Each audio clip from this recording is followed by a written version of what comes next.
అందరికీ నమస్తే. ఒక వీడియో వరంగల్ ఎంజీఎం హాస్పిటల్లో జరిగిన తతంగానికి నిదర్శనం. ఎంజీఎం హాస్పిటల్ చాలా పెద్దది. మనకు గాంధీ హాస్పిటల్, ఇక్కడ ఉన్న గాంధీ హాస్పిటల్ నిమ్స్ ఎట్లనో వరంగల్లో ఎంజీఎం ఆ ఏరియా వాళ్ళు మొత్తం ఎంజీఎం హాస్పిటల్ పోతారు.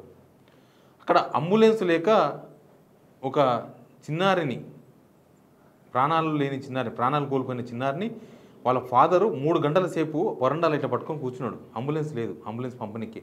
ఎవరు వీళ్ళంటే ఏటూరు నాగారం మండలం ఆకులవారి గణపురంకి చెందిన గీతిక అనే 6 ఇయర్స్ అమ్మాయి ప్రాణాలు వదిలింది.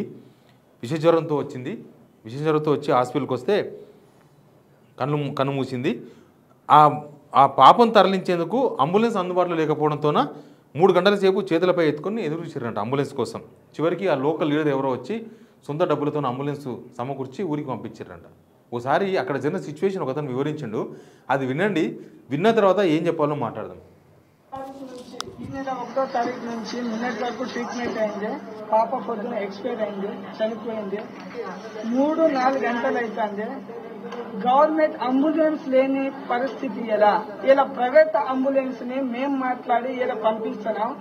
ఏటునాగారం నుంచి 100 కిలోమీటర్ దూరం నుంచి వస్తే అంబులెన్స్ ఇలా శవాన్ని తీసుకోపోవడానికి అంబులెన్స్ లేని సిచ్యువేషన్ ఇలా. అంటే మన పరిస్థితి ఎలా ఉన్నట్టు. స్వాతంత్రం వచ్చి 75 సంవత్సరాలు అయినా కూడా ఇంకా ఈ స్థితి ఇంకా మనం జీవిస్తున్నామని అంటే దీనికి కారణం ఎవరు? మనల్ని పరిపాలించేటోళ్ళని ఎంచుకున్నది మన తప్ప.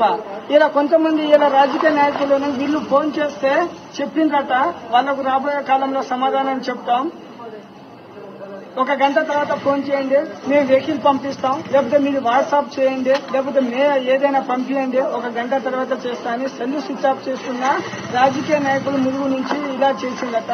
ఇది ఎంతవరకు రైట్ అండి? మీకు చేత కాకుండా నేనేం చేయలేదని చేతులు ఎత్తేయాలి. ఇలా 3 గంటల పాటు శవాన్ని పట్టుకొని ఒక తండ్రి నిలబడ్డాడు. సిగ్గుండాలి. ఎలక్షన్ అప్పుడేనా గుర్తు వస్తుంది. వీళ్ళు ఇటువంటి టైంలో గుర్తు రారా మీకు? ఎలక్షన్ అప్పుడైతే లేదా 5,000 అంబులెన్స్ అవుతాను కదా, 10,000 అయినా ఇచ్చి రెడీ ఉండేటోళ్ళు. ఎందుకంటే ఓటు కావాలి. కానీ ఇప్పుడు ఎలక్షన్. ఇది పరిస్థితి. ఎంజీఎం హాస్పిటల్లో అంబులెన్స్ లేదు తరలించడానికి. ఒక చిన్న పాప కనుమూస్తే అసలు ఎక్కడ పోతున్నాం మనం? ఏమనంటే మేము 9 నెలల్లోనే సరదాలు అంటారు. ఎంజీఎం హాస్పిటల్లో ఇట్లాంటి పరిస్థితులు ఈ 9.5 సంవత్సరాల్లో 10 సంవత్సరాలు వచ్చినాయా? ఆయన ఎవరో లోకల్ లీడర్ అంటే జంపన్న అనే అతను వచ్చి మాట్లాడి అక్కడున్న సిచ్యువేషన్ వీడియో ద్వారా తీసి ఆయన సొంతంగా అంబులెన్స్ సమకూర్చి ఊరికి తీసుకుపోయాడు. ములుగు జిల్లాకు సంబంధించిన వాళ్ళు అంట. మరి సీతక్క గారి మినిస్టర్ ఎక్కడ ఉన్నారో, ఆ జిల్లాకు సంబంధించిన మిగతా మినిస్టర్లు ఎక్కడ ఉన్నారో, ఆరోగ్య శాఖ మంత్రి ఎక్కడ ఉన్నాడో, మీకు మాత్రం ఒక్కొక్క మంత్రి కాన్వాయిలా ఒక 10 కార్లు కావాలి.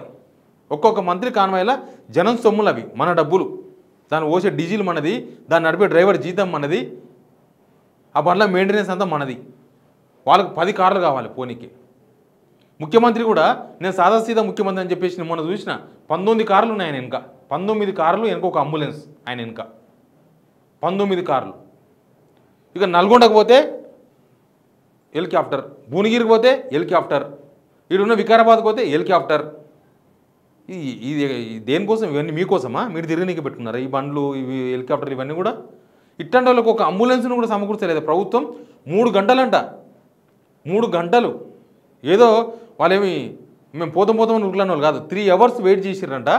లోకల్ ములుగు జిల్లాకు సంబంధించిన లీడర్లు అంట. వాళ్ళకి ఫోన్ చేస్తే గంట సేపట్లో ఫోన్ చేయని చెప్పి ఫోన్లు స్విచ్ ఆఫ్ చేశారంట. ఇంతకన్నా దారుణం ఉంటుందా? పొద్దుగా లేస్తే మా ప్రజలు, ఈ హాస్పిటల్కి వచ్చేది మా ప్రజలు, మీ ప్రజలు కాదు, ప్రజలు వేరు, మీరు వేరు. మీకు ఏమైనా చిన్న దోమగుట్టి రక్తం కాడితే మీరేం పోరాడికి గాంధీ హాస్పిటల్కి పోరు. మీరు ఎవరు ఎంజీఎం పోరు. మీరంతా కార్పొరేట్ హాస్పిటల్కి పోతారు. మీరంతా యశోద హాస్పిటల్కో, ఇంకా కేర్ హాస్పిటల్కో, అవసరమైతే అపోలోకో, ఇంకా అవతల ఇంకా పెద్ద హాస్పిటల్ చాలా ఉన్నాయి, దానిలో పోతారు. మీరు తెలుస్తుంది. అది 2-3 రోజులు ఎక్కువ. దీనికి ఏమీ ఎక్కువ అదేం పట్టదు. మీరు చెప్పే మాటలని జూటా మాటలు. ఒక అంబులెన్స్ సమకూర్చలేని ప్రభుత్వం ఇది. అంత దారుణంగా తెలంగాణ అయిందా? అది ఎక్కడనో మారుమూల గ్రామంలో, అక్కడ ఎక్కడనో ఒక దగ్గర ఒక గూడెములు అయ్యింది. అక్కడ నుంచి అడిగి రోడ్డు కూడా లేదు పోనీకే. వాళ్ళు తీసుకొని పోయారు, సైకిల్ మీద మోసుకుపోయారు. అంటే కొద్దిసేపు ఆలోచించవచ్చు. రోడ్డు లేకపోవడం కూడా ప్రభుత్వ వైఫల్యమే. కానీ సరేలే, ఇప్పటికీ రోడ్డు వేయలేరు కాబట్టి అట్లా ఉందేమో అనుకోవచ్చు. లేకపోతే వర్షం పడదు కాబట్టి పాడైందేమో అనుకోవచ్చు. Warangal town MGM hospital Hyderabad తర్వాత వరంగలే కదా మనకు సెకండ్. మేము మొత్తం పొడుస్తామని దానికి ఏమో చేస్తామని చెప్తారు. వరంగల్ ఎంజీఎం హాస్పిటల్లో సిచ్యువేషన్ దీని మీద ప్రభుత్వం స్పందించాలి. ఇది కూడా ఫేక్ అని చెప్తారా? అదే హాస్పిటల్లో నర్సులు అంట కాళ్ళతో తన్ని లాస్ట్గా ఆ పిల్లని చంపేసినారు. కడుపులో పిల్లాడ్ డెలివరీ చేసినాడు కాళ్ళతో తన్ని. అది ఫస్ట్ ఫేక్ వార్త అని చెప్పి ఖండించారు. ఎవరు? Agriculture health minister. ఖండించిన తర్వాత అది ఇంకొక పేపర్లో రిపోర్ట్ అయిన తర్వాత మేము దాని మీద విచారణ జరుపుతామన్నారు. అంటే ముందు ఫేక్ వార్తలన్నీ మీరు అబద్ధాలు చెప్పాలి. అది నిజాలైనా సరే మనిషి ఏమన్నా కానీ. ఇప్పుడు దీన్ని ఫేక్ అంటారేమో. ఆ జంపాన్ ఆయన దాన్ని పట్టుకొస్తాము, వినండి ఒకసారి. జంపాన్ ఆయన దాన్ని తీసుకొస్తాము హెల్త్ మినిస్టర్ కాడికి, ఆయన చెప్పేది వినండి ఒకసారి. ఒక ప్రాణం పోతే, ఒక కాకి పోతే 10 కాకులు వస్తాయి ఆడికి, కావని. అట్లాంటిది ఒక పసిపిల్ల ప్రాణం పోతే అంబులెన్స్ ఇవ్వలేని సిచ్యువేషన్లో ఉందా? అసలు మీరు పొద్దుగా లేస్తే ఎన్ని కోట్లు ఖర్చు పెడుతున్నారు, దేనికి ఖర్చు పెడుతున్నారు, ఎంత ప్రజాధనం దుర్వినియోగం చేస్తున్నారు. మొన్న ఆర్టిఫిషియల్ ఇంటెలిజెన్స్ అని ఒక మీటింగ్ పెట్టి 2 days మీటింగ్ 10 కోట్ల రూపాయలు ఖర్చు పెట్టిండ్రు. 10 crores రూపీస్ ఖర్చు పెట్టారు. ఎవరి సొమ్ము అది? ప్రజల సొమ్మును 10 కోట్లు ఏం చేసిర్రు? ఏమన్నా సామాన్య జనం వచ్చిర్రా? మీరే ఛాయలు తాగిర్రు, మీరే బిర్యానీ తిన్నారు, మీరే ఆడ మొత్తం కాస్ట్లీ ఫుడ్ తిని 10 కోట్లు చేసిర్రు దాని కాస్ట్. కానీ ఒక అంబులెన్స్ని ఇవ్వలేకపోయారు. ఎంజీఎం హాస్పిటల్ అనే సిచ్యువేషన్ ఉంటే ఇంకా మిగతా హాస్పిటల్లో ఏముంటుంది? మిగతా హాస్పిటల్లో ఇప్పుడు ఏమన్నా కరోనా పీరియడా? ఇదేమన్నా అవునబ్బా కరోనా పీరియడ్ ఉంది, హాస్పిటల్లో నిండా జనం ఉన్నారు, కింద మీద ఉన్నది హాస్పిటల్, అందుకే దొరకలేదని చెప్పనీకే. ఎంజీఎం హాస్పిటల్లో అంబులెన్స్ దొరకలేదంటే నాకు తెలిసి మిగతా ఎక్కడెక్కడ గవర్నమెంట్ హాస్పిటల్స్ ఉన్నావో దాంట్లో ఇంకా దారుణమైన సిచ్యువేషన్ ఉంటుంది. అసలు ఆరోగ్య శాఖ ఏమవుతుంది? నిన్న కాదు మొన్న గాంధీ హాస్పిటల్లో ఆగస్టులో ఎంతమంది చిన్నపిల్లలు చనిపోయినరు, ఎంతమంది బాలింతలు చనిపోయినరో పెద్ద రిపోర్టే వచ్చింది. దాని మీద అడ్డమైన విమర్శలు దానిపైన కూడా. ఇది రాజకీయం కాదు, ప్రజల ప్రాణాలు, రాజకీయం కోసం కాదు. అంటే ఎవరు మాట్లాడద్దు, ప్రతిపక్షం మాట్లాడద్దు, నాలాంటి జర్నలిస్ట్ మాట్లాడద్దు, ఎవ్వరేం మాట్లాడద్దు. బతికినోడు మీకు ఓటేస్తాడు, చనిపోయిన ఎట్లా మీకు ఓటేయరు, అంతే కదా. ఎవరికి ఓటేయరు? వాళ్ళు మైనస్, వాళ్ళతో ఎవరికి పని లేదు. కానీ వాళ్ళ మనుషులు ఉంటారు, గుర్తుపెట్టుకోండి.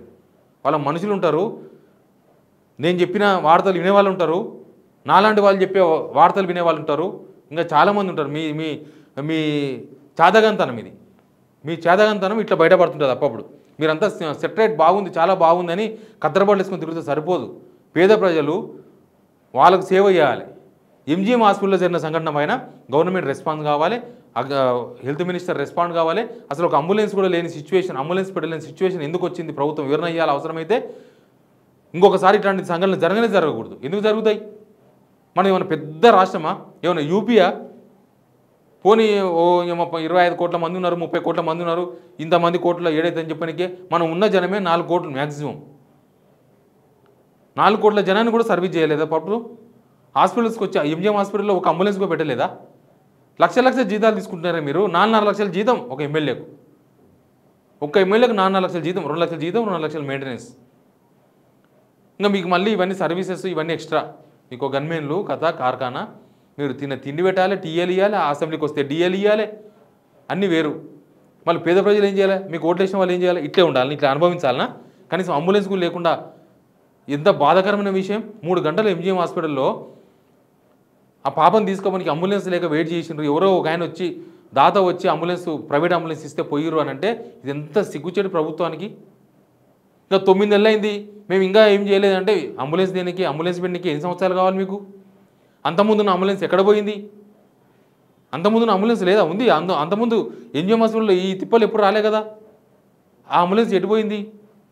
ఏమన్నా ఈ ఇంపార్టెంట్ విఐపీలు ఉంటారు కదా, ఎమ్మెల్యేలు, వాళ్ళ ఇళ్ళకి ఇట్లా పోయిందా అయింది?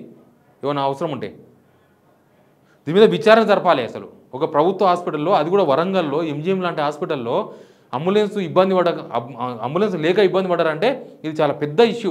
ప్రభుత్వం విచారించాలి, దీనిపైన నిజానిజాలు బయటపెట్టాలి. ఒకవేళ ప్రభుత్వం విఫలమైతే అంబులెన్సులు వెంటనే పెట్టాలి. లేకపోతే ఇట్లాంటి వీడియోలు రోజు వస్తాయి, మీ వైఫల్యం రోజు బయటపడుతుంది. Please subscribe signal TV.